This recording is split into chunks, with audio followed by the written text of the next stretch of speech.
कृष्णाय वासुदेवाय हरे परमात्मने प्रणतक्लेशनाशाय गोविंदाय नमो नमः।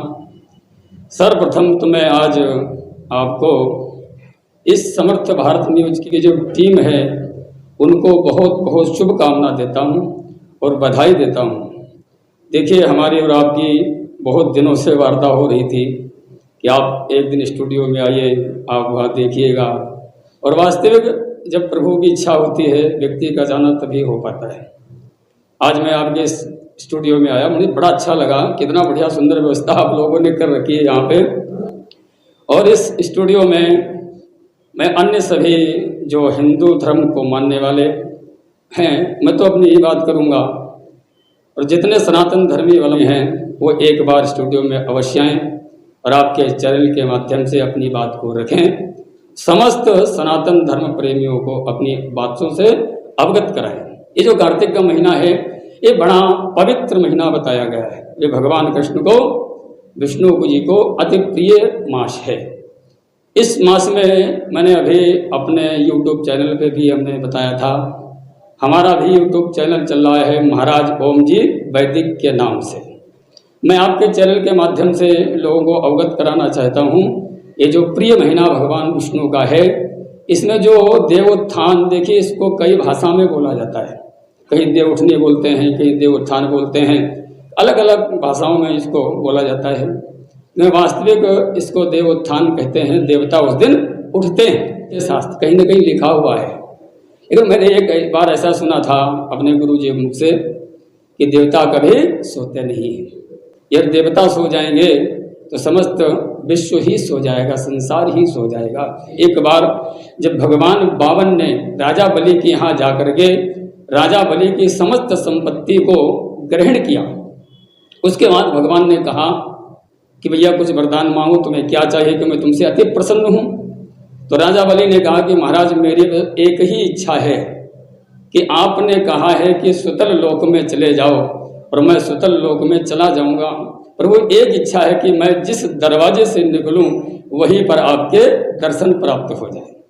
सुतल लोक में जो राजा बलि का महल था, उस महल में ऐसा सुना है कि 52 दरवाजे थे। उन 52 दरवाजों में कब निकल पड़े वो राजा बलि, भगवान ने ऐसा विचार किया तो 52 रूप बना करके भगवान समस्त दरवाजों पे खड़े हो गए और 4-4 महीने की ब्रह्मा विष्णु महेश इन तीनों देवों की ड्यूटी लगी। तो 4 महीने भगवान नारायण राजा बलि के द्वार पर रहते हैं, फिर 4 महीने ब्रह्मा जी राजा बलि के द्वार पर रहते हैं, फिर 4 महीने भगवान शिव राजा बलि के द्वार पर रहते हैं। मैंने आपको संक्षेप में सुनाया है, कभी कथाओं में ऐसा अवसर आता है तो मैं बताता रहता हूँ, आगे आप लोगों को बताऊंगा। तो भगवान उस सुतल लोक से देवोत्थान एकादशी के दिन यहाँ पर आते हैं और देवोत्थान एकादशी में जो भगवान विष्णु का विवाह होता है, कहीं कहीं पर शालिग्राम के साथ भी विवाह करते हैं, ऐसी मान्यता है। ये जो तुलसी जी हैं, ये तुलसी का नाम है वृंदा, भगवान के अति प्रिय हैं, भगवान विशेष प्रेम करते हैं। अब वृंदा से प्रेम क्यों करते हैं, किस लिए करते हैं कि आपने सुना होगा सागर पुत्र एक राक्षस हुआ है, उसका नाम था जालंधर, और जालंधर इतना बलशाली था कि सभी देवताओं को पराजित करके देवलोकों में जाकर के अपना आधिपत्य जब जमा लिया तो देवता लोग दुखी होकर के भगवान विष्णु जी के पास गए और भगवान विष्णु से प्रार्थना किया कि हे प्रभु, हे नारायण, मुझे इस दैत्य से आप छुटकारा दिलवाएं, हम बहुत परेशान हैं, दुखी हैं। भगवान ने उनको वरदान दिया, कहा कि देवताओं तुम दुखी न हो, समय आने पर तुम्हारा कल्याण हम अवश्य करेंगे। इधर जालंधर का और भगवान शिव का, मैंने ऐसा एक जगह पढ़ा है, युद्ध चल रहा था। तो नारद जी के द्वारा जालंधर को जाकर के ये सूचना दी गई कि जालंधर जी, तुम्हारे यहाँ संपदा तो बहुत है, त्रिलोकी में जितनी संपदा है वो जालंधर जी तुम्हारे यहाँ पर है, लेकिन एक चीज तुम्हारे यहाँ पर नहीं है, जो भगवान शिव के पास बड़ी सुंदर स्वरूप एक पार्वती हैं, इतनी सुंदर है, अगर वो तुम्हारे पास आ जाएं तो तुम त्रिलोकी में विजयी कहलाओगे। जालंधर के मन में ऐसी बात बैठ गई तो भगवान शिव तो युद्ध कर रहे थे, इधर जालंधर भगवान शिव का रूप धारण करके माता पार्वती के पास जब पहुंचा तो पार्वती जी ने उसे पहचान लिया और जालंधर के मन में थोड़ा विकार भी वहां पर आया। पार्वती जी ने उसे श्राप दे दिया। नारद जी आए तो नारद जी को समस्त बातों से अवगत कराया कि बेटा, ये जो जालंधर है इसने ऐसा ऐसा रूप बनाया है, इसका किस तरह से कल्याण होना चाहिए। नारद जी ने जाकर के भगवान विष्णु को बताया। भगवान विष्णु ने कहा अच्छा ऐसी बात है। तो भगवान विष्णु ने युद्ध में जालंधर का स्वरूप धारण किया और उसकी पत्नी के पास पहुंच गए। जो जालंधर की पत्नी थी वो पतिव्रता थी, सती थी। वहां जाकर के जालंधर का जब रूप बना के पहुंचे तो जैसे ही वृंदा ने आकर के देखा कि मेरे पति आए हैं, चरण स्पर्श किया, आशीर्वाद लिया और भगवान अनेक दिवसों तक उसके साथ में विहार करते रहे। एक दिन पता चल गया कि ये तो छलिया नारायण है, विष्णु है, ये हमारे पति नहीं है। तो तुरंत श्राप दे दिया कि तुम जाओ पत्थर के हो जाओ। तो भगवान वहां पत्थर के हो गए और वृंदा भगवान के देखते ही देखते तुरंत जो है अग्नि में प्रवेश करके वो सती हो गई। इधर क्या होता, जहां पर सती हुई थी तो भगवान विष्णु वृंदा के विरह में व्याकुल होकर के जब इधर उधर घूमने लगे तो नारद जी के माध्यम से ब्रह्माणी और जो है लक्ष्मी जी और पार्वती जी ने 3 बीज दिए। बीज जो है उसी वृंदा के जो अग्नि स्थान बनाया था, चिता थी, वहां पर डाला गया। तो तीनों बीज वहां से निकलकर धात्री, मालती और वृंदा, ये 3 वृक्ष वहां पर प्रकट हुए। इन तीनों वृक्षों में जो वृंदा थी उसका नाम था तुलसी। उस तुलसी को भगवान ने जब प्राप्त किया तो अति प्रसन्न हुए। भगवान जब प्रसन्न हुए तो मस्त होकर के जब घूमने लगे।